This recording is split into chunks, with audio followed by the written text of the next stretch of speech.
وقت بھی سورج گرہن لگا تو نبی کریم صلی اللہ علیہ وسلم نے نماز پڑھائی۔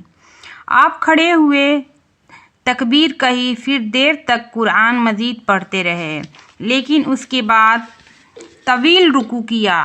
رکوع سے سر اٹھایا تو پھر آپ پہلے ہی کی طرح کھڑے ہو گئے اور دیر تک قرآن مجید پڑھتے رہے، لیکن اس مرتبہ کی قرأت پہلے سے کچھ کم تھی۔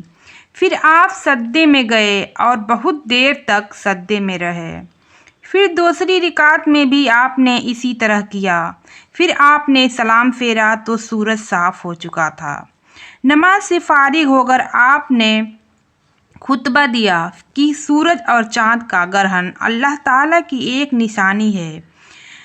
گرہن کسی کی موت یا زندگی سے اس کا کوئی واسطہ نہیں، لیکن تم جب بھی سورج یا چاند پر گرہن دیکھو تو فوراً نماز پڑھو۔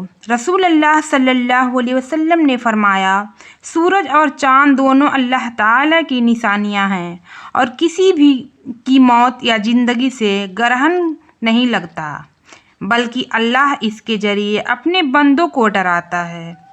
ایک مرتبہ صبح کے وقت رسول اللہ صلی اللہ علیہ وسلم کہیں جانے کے لیے سوار ہوئے۔ اس کے بعد سورج گرہن لگا۔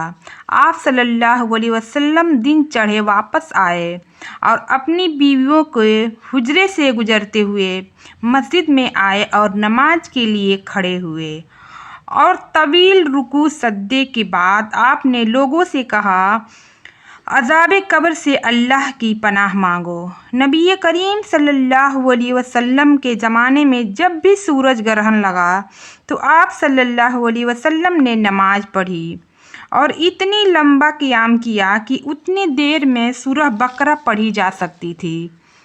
اور جب آپ نے نماز سے فارغ ہوئے تو آپ نے فرمایا، سورج اور چاند دونوں اللہ کی نشانیاں ہیں، اس لیے جب بھی سورج و چاند کا گرہن لگے تو اللہ کا ذکر کرو۔ صحابہ کرام رضی اللہ تعالی عنہ نے عرض کیا، یا رسول اللہ، ہم نے دیکھا ہے کہ نماز میں اپنی جگہ سے آپ کچھ آگے بڑھے، پھر اس کے بعد پیچھے ہٹ گئے۔ تو آپ صلی اللہ علیہ وسلم نے فرمایا، میں نے جنت دیکھی اور جہنم بھی ہم کو دکھائی گئی۔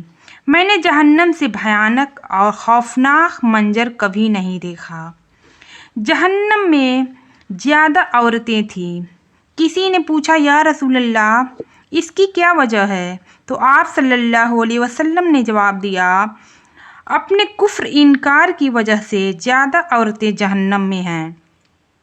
پھر پوچھا گیا، کیا اللہ کو انکار کرتی ہیں؟ آپ صلی اللہ علیہ وسلم نے فرمایا، شوہر کا احسان کا کفر کرتی ہیں۔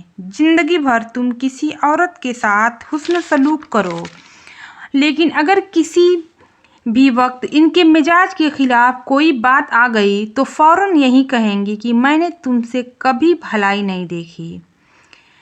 رسول اللہ صلی اللہ علیہ وسلم کے زمانے میں سورج گرہن اس دن لگا جس دن آپ صلی اللہ علیہ وسلم کے صاحبزادے حضرت ابراہیم رضی اللہ تعالی عنہ کا انتقال ہوا۔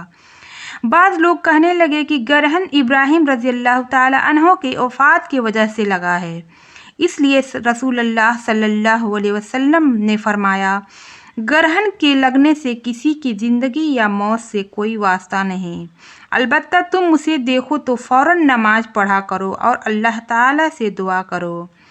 رسول اللہ صلی اللہ علیہ وسلم سورج گرہن میں غلام آزاد کرنے کا حکم فرمایا کرتے تھے۔